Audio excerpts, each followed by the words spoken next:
Muy buen día, Dios los bendiga. Hoy me encuentro acá con la profesora Ruby de la escuela Prearcelia Pastrana de Sierra. Profe, muchas gracias por darme este espacio para el fortalecimiento de mi conocimiento. No, Estefanía, con mucho gusto. Me presento, mi nombre es Ruby Cristina Sierra Pastrana, soy docente del preescolar Arcelia Pastrana de Sierra. Nuestra institución se llama Eugenio Ferrofalla, del municipio de Campo Alegre.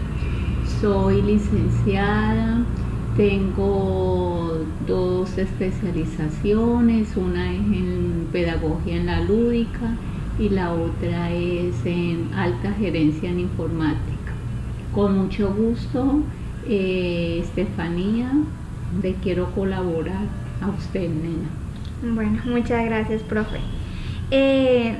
Actualmente yo estoy tomando el curso de didáctica, por lo que con unos compañeros hicimos una serie de preguntas con el fin de saber cómo ustedes los profesores y prontamente nosotros tendremos que enseñar. Una de esas preguntas es: ¿cuál es el método de enseñanza para enseñarle a sus alumnos? Bueno, Estefanía, como ya lo venía diciendo, yo soy profesora de aula, tengo el grado de transición. En nuestras enseñanzas siempre tenemos unas metodologías, ¿sí? La primera metodología siempre vamos a desarrollar un plan de estudio, ¿sí? El plan de estudio está diseñado de acuerdo al grado del niño, de acuerdo a su edad, ¿sí? En este caso, pues tenemos un plan de estudio acorde al grado de transición. Esta metodología consiste en el desarrollo de dicho plan de estudio, ¿sí? Pero nuestra pedagogía, nuestra metodología la tenemos como con varios estilos, ¿sí? Tenemos una metodología que debe ser constructiva, que al mismo tiempo tiene que ser integral porque en nuestro grado de transición se trabaja, son por dimensiones, y estas dimensiones van de acuerdo una con otra, ¿sí? Entonces por eso lo llamamos integral. También tenemos una metodología descriptiva, que el niño pues a medida que va teniendo su conocimiento, uno los va escuchando. Entonces hay como una mezcla, digamos así. En ciertas ocasiones mezclamos también la metodología tradicional, aunque esa metodología ya, pues digamos que ya no, a esta época ya casi no la usamos, pero créame que a mí me gusta mucho trabajar, mezclar esa metodología tradicional. ¿Por qué, profe? Porque, en lo especial, porque, Estefanía, la constructiva, que se llama lo mismo del constructivismo, vamos a empezar de lo que el niño puede dar en el momento de la clase, ¿sí? Entonces, a veces esa metodología como que no ve el adelanto que tiene el niño. Por ejemplo, una tradición es, aunque en preescolar el niño aprende jugando, ¿sí? Pero si nos vamos a quedar en eso, el problema son para el próximo año, que los niños en primero, la profesora ya dice que al niño hay que enseñarle todo, ¿sí? El manejo de cuadernos, el manejo de los colores para que ellos aprendan a colorear bien, el manejo del lápiz para que el niño aprenda a manejar el renglón. Entonces, por eso le digo que a veces metemos ese método tradicional, aunque no es aconsejable, pero pues uno tiene que mezclarle todos los métodos, porque pues el niño, para ver como un adelanto. Y así hay como un balance, ¿no? Sí, uno ve a veces el resultado así, ¿sí? Entiendo. Sí, Estefanía. Listo, profe. Vamos con la segunda, es ¿Qué lo motiva para seguir dando su clase? ¿Qué lo motiva el de levantarse temprano, prepararse para ir a darla, recibir a los niños allá? Bueno, eso siempre yo he dicho que eso requiere una vocación, ¿sí? La vocación mía desde muy temprana edad fue con los niños.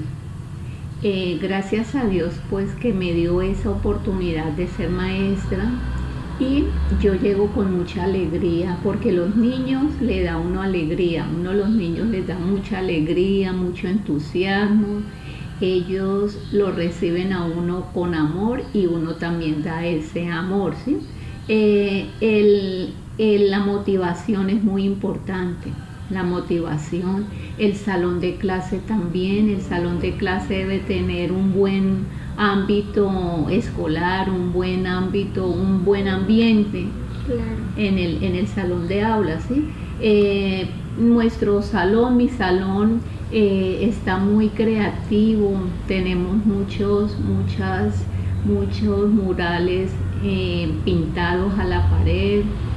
Motiva mucho al niño el colorido también le da esa alegría al niño y las cositas que uno puede darles en ellos, porque uno aprende mucho de ellos, tanto ellos como ellos de uno y uno de ellos, uno aprende mucho a la par con ellos. Claro, y eso es muy importante, ¿no? Porque también depende del maestro con la actitud con la que llegue a dar la clase, ¿no? Sí, Estefanía, es como todo el mundo tenemos nuestros problemas, ¿sí? Tenemos en nuestros hogares problemas, porque usted sabe que uno tiene su compromiso en el hogar, pero uno tiene que dejar sus problemas en su casa y llegar con buen ánimo. Y darles a entender al niño que nosotros también somos felices como ellos, actuar también como niños y demostrarle al niño que no tenemos ningún problema, porque los problemas los dejamos en casa. Eso está bien, eso es muy importante. La tercera pregunta es: ¿qué capacidades o habilidades tiene en la asignatura que enseña todos los días? Bueno, Estefanía, como le venía diciendo, nosotros en preescolar trabajamos con dimensiones, ¿sí? Sí. Entonces, estas dimensiones van integradas unas con otras, ¿sí? Entonces, propiamente nosotros no tenemos una asignatura como en bachillerato, porque ahora en día la primaria, anteriormente como profesor uno escogía la materia que más le gustaba para dictarle a sus alumnos. Ahora no, ahora en la primaria y preescolar se trabaja integradamente, ¿sí? Con la diferencia que en preescolar se trabaja, son 5 dimensiones, no se trabaja ni por unidad ni por asignatura, ¿sí? Por ejemplo, se trabaja la dimensión comunicativa, que va relacionado con el lenguaje, con las canciones, con las rondas. Luego tenemos la cognitiva, que va relacionada con lo de prematemáticas, ¿sí? Todos los conceptos de prematemáticas va ahí. Luego tenemos la corporal. La corporal también viene alusiva a nuestro cuerpo, a todos los movimientos que pueda tener el niño con su cuerpo. Tenemos la espiritual, la comunicativa inglés y tenemos la de valores, ética y valores. Son 5 dimensiones que trabajamos, pero tenemos que tratar de integrar todas esas dimensiones. Entonces, por eso nosotros no trabajamos con asignatura, o sea, son con dimensiones integradas al tema. Y eso es importante porque la mayoría de gente piensa que las profesoras y los profesores de preescolar solamente hacen es jugar con ellos. Sí. Y eso es una idea muy equivocada que se han hecho las personas. Sí, que siempre el padre de familia piensa que el niño va a jugar solo a jugar. Lógico que la enseñanza, el niño también puede aprender mediante juegos, ¿sí? Pero toda la mañana no lo vamos a tener con juegos. Por eso digo, hay que mezclar en el día en las horas de clases mezclar todo, porque pues uno tampoco no puede dedicarse a prematemática, entonces el niño también puede aburrirse, entonces ahí tenemos nuestro fracaso. Claro. Entonces tenemos que tener esa creatividad, ese gusto, ese querer de las cosas que uno debe hacer como maestro. Todo es el querer y ahí vamos, ahí se ven los adelantos cuando uno hace las cosas por vocación. Así es, sí señora. Entonces, ¿cree usted que es importante la relación entre docente y estudiante? Claro, eso es muy importante, Estefanía. ¿Por qué? Porque las relaciones que hay entre el maestro y el alumno es un éxito que uno esté bien con el niño, ¿sí? Siempre uno debe de brindarle al niño amor, porque Estefanía, hay muchos niños, más en el caso de lo público, de lo oficial, que el niño a veces llega por falta de amor, entonces ellos se reflejan, se están con uno, ¿sí? Ellos buscan ese amor con uno. Entonces, de ahí vuelvo y perdone la redundancia, pero ahí digo yo que por eso el maestro es por vocación, no por equivocación, ¿sí? Claro, sí señora, porque muchos comúnmente, o sea, lo ven así, que el maestro como un ser superior y el alumno como un ser inferior, entonces no se pueden llevar bien, se repelen. Sí, no, eso sí, anteriormente, en mi caso, cuando yo estudié, eso era, el profesor era el máximo, uno le tenía respeto, no se sabía si le tenía respeto o miedo. Sí, entonces, claro. Porque claro, las estrategias de ellos era que si uno no aprendía, el reglazo, ¿sí? Claro. O lo pellizcaban, le pegaban a uno, ¿sí? Pero usted sabe que el tiempo va cambiando. Ahorita el niño no quiere eso, además pues nos puede causar problemas porque pues nos pueden echar el bienestar. O sea, el tiempo ha cambiado, ¿sí? El tiempo, tenemos la tecnología, que un niño ya hoy en día maneja mejor la tecnología que uno, ¿sí? Sí, entonces el tiempo ha cambiado, pero a veces uno yo digo que todo en la vida hace falta, ¿sí? O sea, uno tiene que también como brindarle amor al niño, pero ser como exigente, porque uno exige y ellos dan, ellos pueden, pero eso también va con la mano del padre de familia. Así es. Porque hay mucho padre de familia que no corrige sus hijos, que ellos piensan que el preescolar, el grado de transición, que uno puede hacer todo, y yo vuelvo y digo, todo depende de la casa. Así es, profe. La pregunta número 5 es, ¿cuál cree usted que es su papel como educador? Bueno, claro, mi papel como educador, siempre el dicho, ¿sí? Que uno es la segunda mamá del niño o de la niña. Puede ser eso, porque uno llega al preescolar y uno allá en el grado que yo tengo es de verdad eso, porque hay niños que todavía no saben ir solos al baño, todavía no comen solos, ¿sí? Entonces uno hace el papel allá de preescolar, de maestro, de mamá, de niñera, o sea, uno tiene muchos papeles dentro del aula y dentro del establecimiento, ¿sí? Entonces, el papel como docente para mí es duro, es de una responsabilidad bastante, porque nomás un ejemplo, se llega a caer un niño, hay papás que no les gusta, viene contra uno, entonces ya uno ahí uno no quisiera que a los niños no le pasara nada, ni una mosca los toques. Entonces el papel como maestro es muy importante, de verdad. Y vuelvo y digo, la vocación hace todo, porque uno queriendo su profesión y con la ayuda de Dios todo le sale bien y uno ve los adelantos.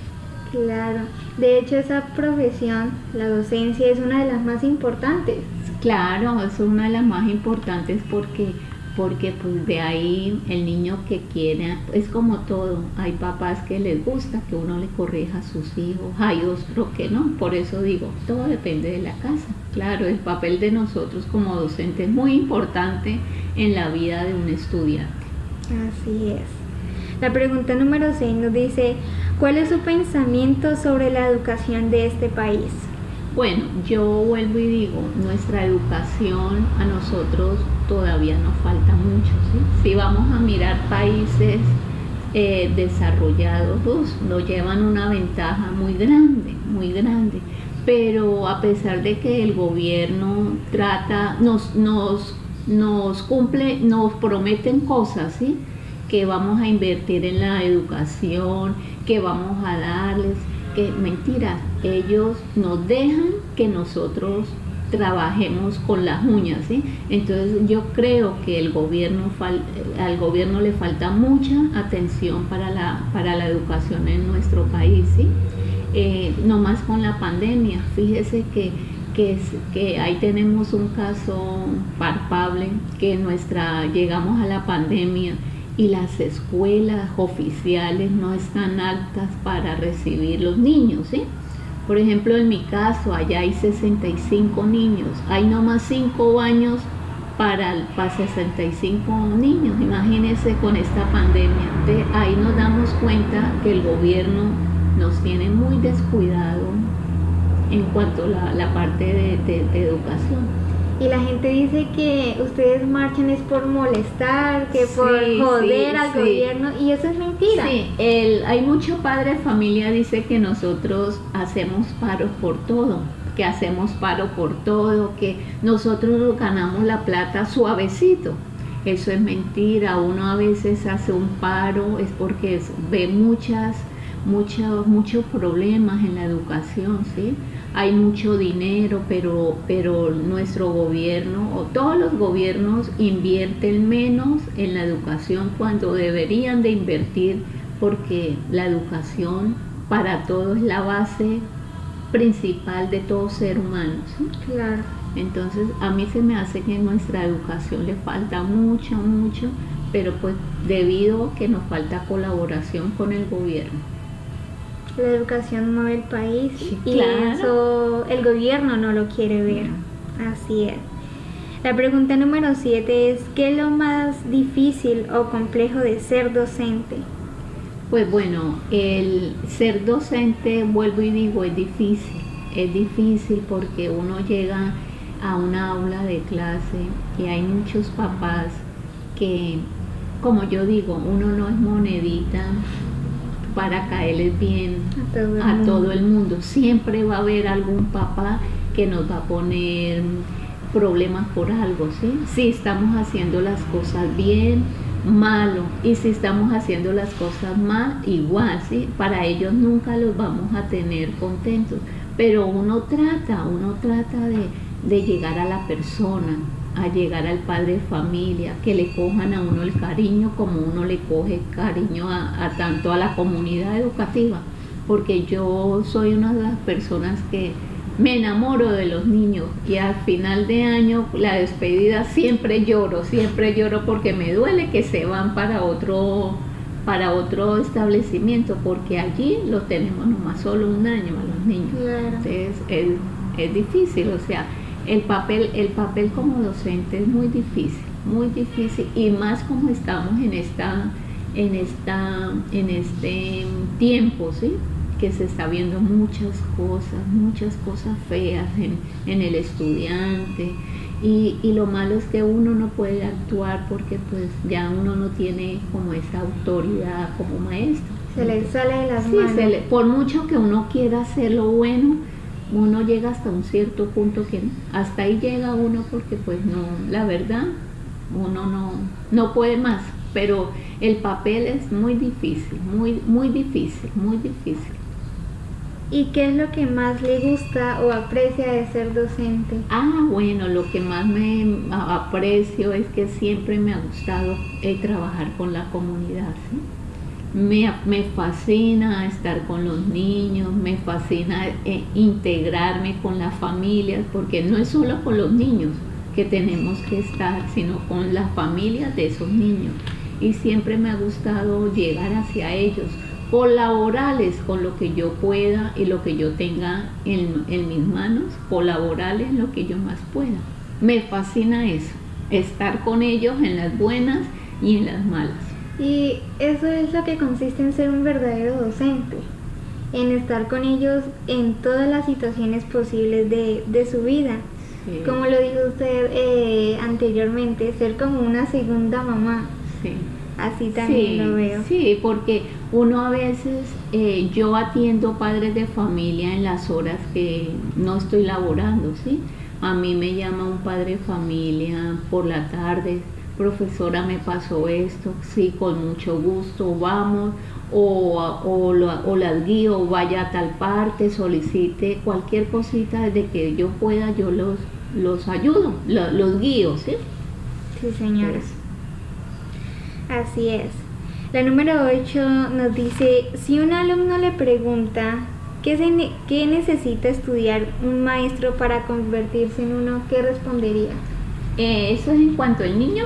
Sí, señora. El niño. Bueno, nosotros en transición tenemos un proyecto de aula que es sobre los oficios y las profesiones que tenemos, ¿sí?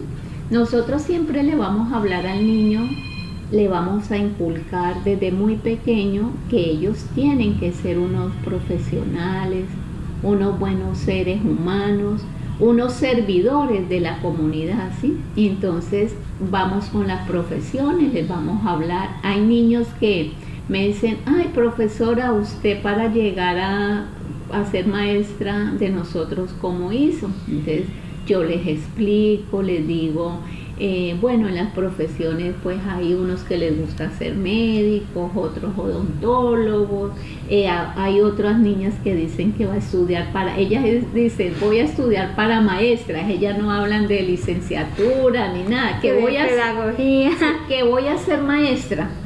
Bueno, entonces, bueno, nena, si usted va a ser maestra, entonces tiene que comenzar desde ya a ser buenos estudiantes, ser buenos estudiantes, ser inteligentes, gustarle a los niños, trabajar con la mamita, trabajar con el papito, con los amiguitos, y lo más importante es querer ser, querer la profesión. Entonces, como yo sí quise ser profesora, entonces a mí me propuse y estudié preescolar, primaria, bachillerato, y luego me fui a hacer un pregrado. Como a mí me gustaba ser maestra, entonces escogí una licenciatura. Entonces escogí la licenciatura de preescolar, que ahora la llamamos pedagogía infantil, pero ustedes tienen que estudiar mucho para llegar a donde yo estoy.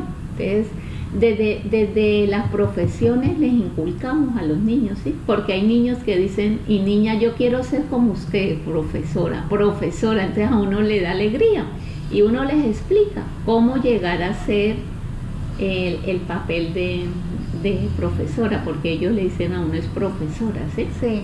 Entonces, y yo les digo: papi y nena, es lo que usted quiera, y si ustedes quieren mucho eso se llama una vocación, querer ser profesor, tener la vocación.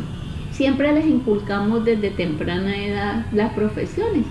Entonces, cuando ellos se reflejan y nos insisten que quieren ser maestros, entonces nosotros les explicamos los pasos del estudio, las universidades, terminan el pregrado, luego tienen que especializarse, entonces uno les va explicando paso a paso. Claro, es todo un proceso que tienen que seguir. Sí, son procesos. Sí, señora. Ahora entramos ya al campo de la didáctica, ¿no? Entonces la pregunta número 9 nos dice: ¿en la didáctica se aloja la esencia y la ciencia del educador? Sí, sí, yo digo que sí, Estefanía, porque nosotros utilizamos la didáctica, muchas didácticas para que llegar al niño, para que él tenga un mejor aprendizaje, ¿sí? Entonces las didácticas sí, sí tienen que ver mucho. Y, claro, y se piensa que cuando se dice didáctica, no, pues solamente jugar con el niño. No, porque por ejemplo nosotros utilizamos, por ejemplo, las rondas, ¿sí? Después vamos a hacer una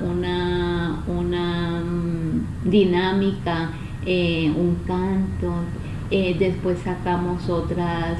Estas sí son como escritas, vamos a dibujar todas las vocales que ustedes tengan en un texto, ¿sí? Entonces son diferentes didácticas, ¿sí? Que la didáctica, la matemática, nosotros también utilizamos mucho la didáctica de matemática y de lenguaje. Claro, y eso es como toda una preparación. Sí, las didácticas hay que prepararlas, no vienen de que uno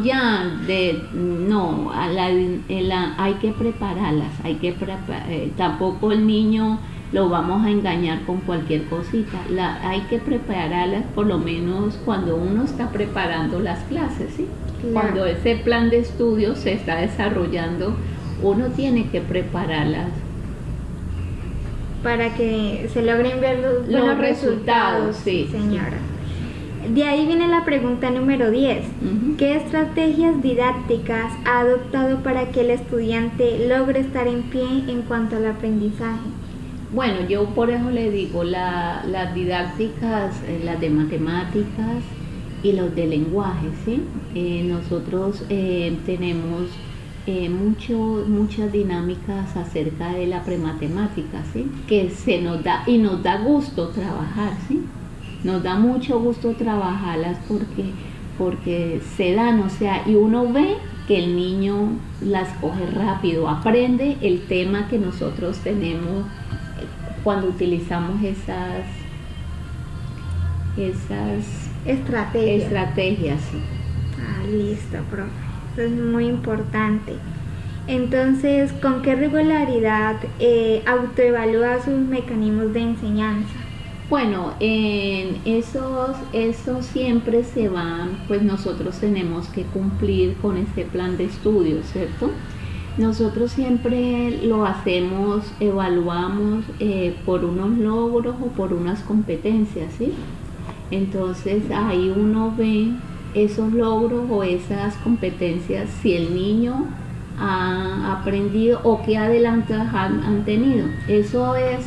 Eso se divide, nosotros es por periodos, entonces por periodo los evaluamos. Cada 3 meses se acaba aproximadamente, es el contenido del plan de estudio y se van a evaluar esos temas que vemos durante el periodo. Son 4 periodos en el año. Listo. Sí, señora, yo creo que respondió también la pregunta número 12. Porque nos dice de qué manera evalúa el aprendizaje de sus estudiantes para saber qué es significativo o qué ha sido significativo el resultado. Sí, como lo dice usted, por medio de esas competencias y por los logros, ¿sí? Por ejemplo, nosotros tenemos a veces test de evaluación, pero pues acorde a la edad, ¿sí? Por ejemplo, nosotros vamos a evaluar una vocal y entonces colocamos dibujos que tengan, por ejemplo, hacemos florecitas y dentro de la florecita van las vocales, entonces les explicamos, vamos a evaluar, saquen el color rojo, entonces apliquen, coloren donde vean todas las A, necesariamente ellos no van a escribir, ¿sí? Ahí pues estamos haciendo algo significativo, ¿sí? Entonces ellos, como ya saben el color, ya saben cuál es la vocal, ellos colorean la vocal A del color rojo. Lo mismo la E, con tal color ellos acatan las órdenes que uno le hace cuando va a evaluar al niño, ¿sí? Claro. Como ellos en preescolar, en la parte oficial, porque en la parte privada ya en ciertos preescolares los niños salen escribiendo, leyendo, pero en la parte oficial no, porque en la parte oficial es nomás un grado y usted sabe que en un año uno no puede ver tantas cosas. En lo privado el niño hace como 4 grados para llegar a transición, ¿sí? Entonces ya el niño de tanto ya ha visto todo, entonces el niño está tiene la capacidad de adelanto. Hay unos preescolares que los niños salen leyendo y escribiendo. En la parte oficial no, en la parte oficial no. Se le da un conocimiento y en primero la profesora los refuerza y cuando van a aprender a leer y a escribir bien. Entiendo. Entonces, profe, ¿considera usted que la didáctica desarrolla en los estudiantes un mejor autoaprendizaje? Uy, claro, porque ellos tienen esa creatividad, ¿sí? El niño tiene mucha creatividad. Él, por ejemplo, cuando se le enseña una dinámica, respecto al tema, ellos con esa dinámica ellos captan, ¿sí? Ellos captan mucho las cosas y el niño hay que tenerlo así, o sea, al niño hay que tenerlo mediante juegos, loterías, bingos, ¿sí? Todas esas son didácticas. Por ejemplo, los bingos son buenísimos para que los niños aprendan a reconocer los números, ¿sí? Claro. Entonces esas didácticas son excelentes y yo sí creo que el niño las disfruta y las aprende mediante estas estrategias. Esas estrategias. Porque ¿qué sería tan solo que el niño leyera y leyera y leyera? Sí, no, porque como usted sabe, Estefanía, el niño hay que estarle mezclando todo, ¿sí? Por eso se dice que la enseñanza en preescolar es como integrar. Vamos a integrar el juego, vamos a integrar una canción, una dinámica. El niño por lo general hay que mantenerlo como en movimiento, en ejercicio, ¿sí? Todo en la vida, todo no es escribir ni nada. Hay tiempo, lógico, hay un tiempito que el niño debe escribir porque debe manejar un renglón, claro, debe manejar un cuaderno, pero al niño hay que mantenerlo con esas metodologías para que el niño no quede ahí, ¿sí? No se estanque y no se aburra. Sí, no se aburra, sí. Hay que tener muchas estrategias para eso. Claro. Entonces, profe, ¿estimula el pensamiento creativo e investigativo en los estudiantes? ¿Usted lo hace? Nosotros los hacemos, pero pues de acuerdo a su edad, ¿sí? Nos metemos con temas fáciles que el niño, no más, un ejemplo, nosotros cuando vemos los animales de granja, ¿sí? Entonces nosotros vamos a investigar, pero ¿cuál es la investigación? De ir hacia la mamá y preguntarle, ¿sí? Mami, hoy la profesora nos contó un cuento de los animales de la granja. Mamá, es verdad que en la granja hay, aunque en nuestra comunidad educativa ellos como prácticamente algunos viven en el campo, entonces ellos viven eso, ¿sí? Entonces la investigación es como preguntarle a la mamá, porque pues tampoco no lo podemos mandar a que investigue una cosa cuando el niño no está, claro, no está apto para hacer eso, ¿sí? Sí, señora. Es de preguntar, ellos preguntan mucho, entonces nosotros le decimos, vamos a investigar con la mamita o con el vecino. Entonces ellos a su acomodo, a su edad, ellos investigan. Claro. Y desde ahí hay muchos niños muy inteligentes que desde allí ellos van despegando más y a veces les salen a uno con cosas que uno no pensaba que le salieran, ¿sí? Hay muchas preguntas que uno dice, pero qué niño está esa forma de pensar cuando apenas tiene 5 años. Claro. ¿Pero por qué? Porque preguntan y eso es buenísimo. Entonces, yo lo llamo como un método investigativo. Eso. se generan interrogantes y lo más importante es no dejarlos con la duda, sino decirles, ¿no? Porque dicen, hay algunas personas que el niño le pregunta, ay, no, vaya, pregúntale a otra persona. Sí, vaya, mañana le respondo. No, al niño hay que responderle en el momento y a la hora que él le haga uno la pregunta. Y al niño hay que andarle siempre con la verdad, ¿sí? No mentirle, como anteriormente nos tenían a nosotros engañadas, que el niño nacía, lo traía ahora una cigüeña. No, ahorita nosotros vemos cómo se engendra un niño, o sea, tenemos el tema, por eso esas didácticas, por ejemplo, cómo les presentamos videos, ¿sí? Cómo van a ser un niño, ¿sí? Claro. Y otro cuentico era que el niño Dios venía desde el cielo, que Papá Noel, no, ya uno tiene que decirle al niño, andale con la verdad, ¿sí?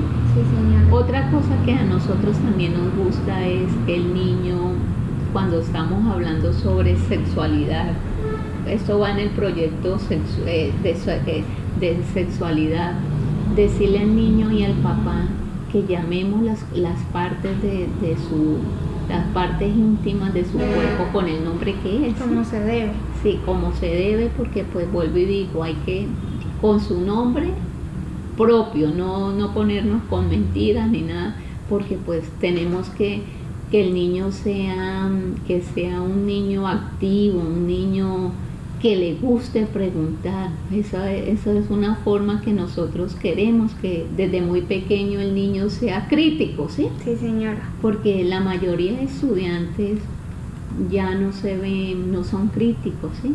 Se quedan callados, esperan lo que el profesor diga, no preguntan. Nosotros en el preescolar tratamos de inculcarle eso, que sean críticos. Y hay niños que son críticos, le dicen a uno, ay profesora, no me gustó eso.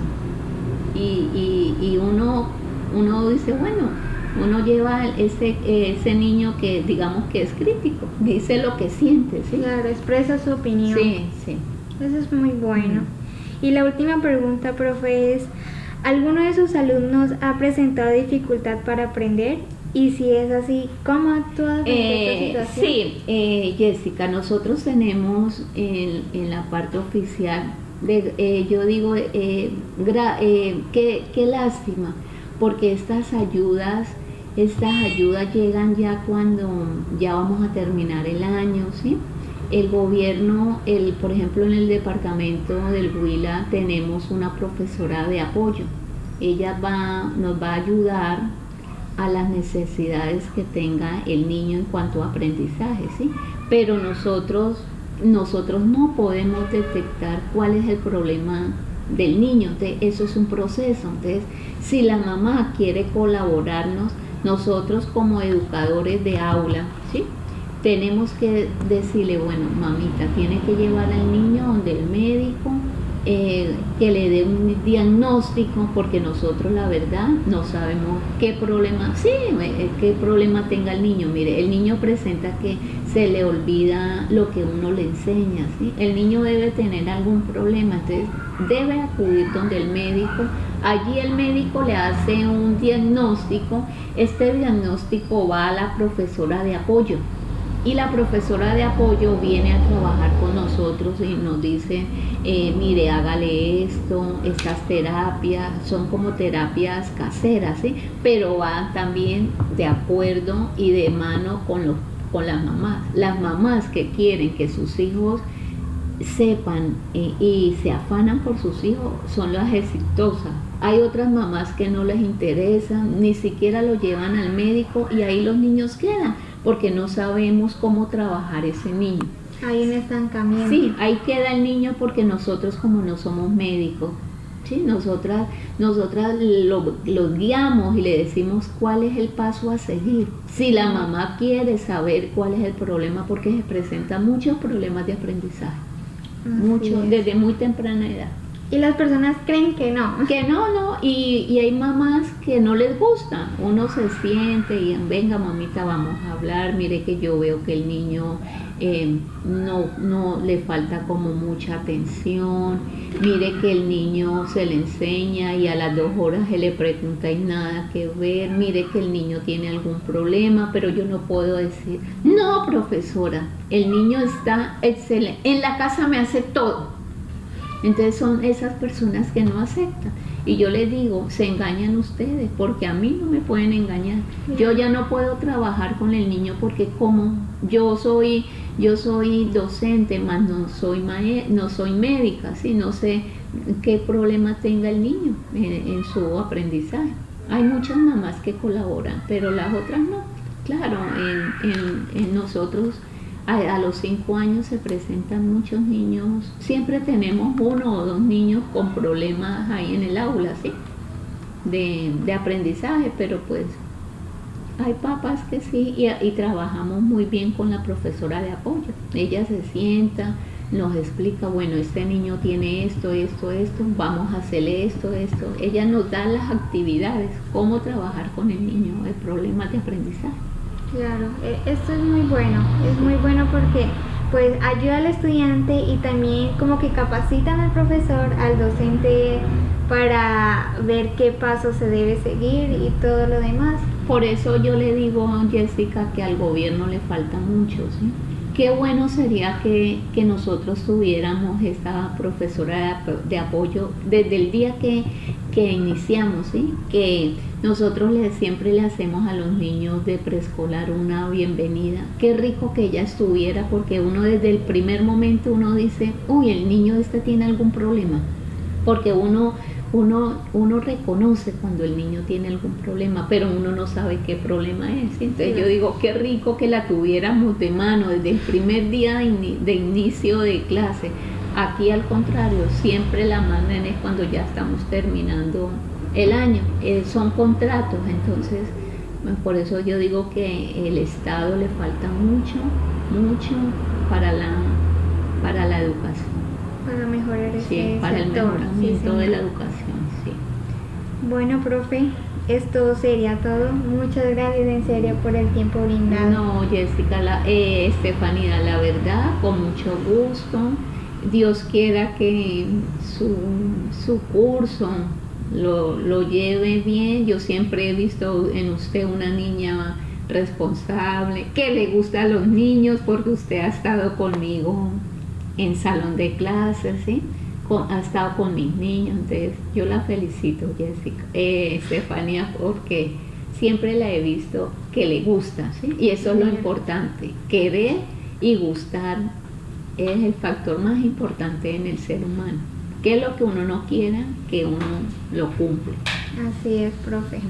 Listo, profe, entonces muchas gracias. Con gusto. Y que Dios las bendiga. Amén. Gracias. Profe, muchas gracias por la atención brindada y este es el curso de didáctica. Bueno.